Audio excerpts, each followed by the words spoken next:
le Mali et le Sahel, on en parle dans cette édition. Et nous avons avec nous, depuis Lomé au Togo, nous avons avec nous Nicolas Kofigan Odibli, journaliste politique spécialiste du Sahel. Monsieur Kofigan, bonjour.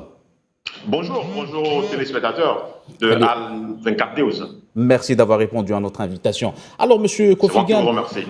Très bien. Alors, monsieur Kofigan, l'Afrique est en train de reconfigurer son positionnement avec ses partenaires étrangers, particulièrement la France. Que pensez-vous de cette nouvelle vision qui se détache du concept français?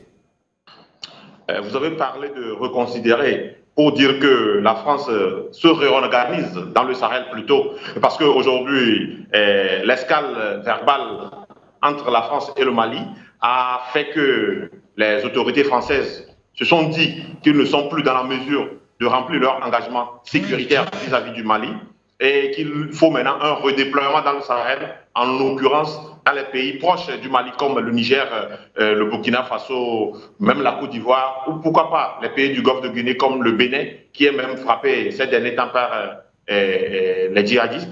Donc la France, d'une manière ou d'une autre, comme vous l'avez dit, est en train de se réorganiser. Mais tenez-vous bien, c'est du plus aux escalades verbales entre la France et les nouvelles autorités maliennes. Je veux parler des autorités de la transition du Mali actuelle, où ils ne s'entendaient pas jusqu'à ce que même l'ambassadeur de France ne soit interdit de vie au Mali et qu'il était dans l'obligation de quitter le Mali dans 72 heures. Pour dire aujourd'hui que ce retrait n'est que le début de beaucoup. Justement, monsieur Kofigan, justement, concernant le retrait, pensez-vous que ce retrait est un aveu d'échec de Paris, ce retrait, la fin de l'opération Barkhane?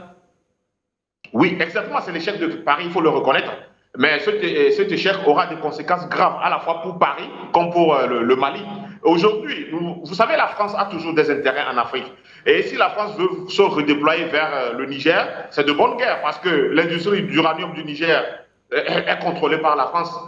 Bien que ce soit le Niger qui produit l'uranium, c'est la France qui gère cet uranium et la France ne va jamais accepter que cette firme soit atteinte ou bien soit déstabilisée par les djihadistes. Donc aujourd'hui, c'est plus stratégique. Le redéploiement de la France dans le Sahel est plus stratégique. C'est vrai, bien. On met devant la lutte contre le terrorisme, oui, mais à côté de ça, il faut reconnaître que la France ne vise que ses intérêts.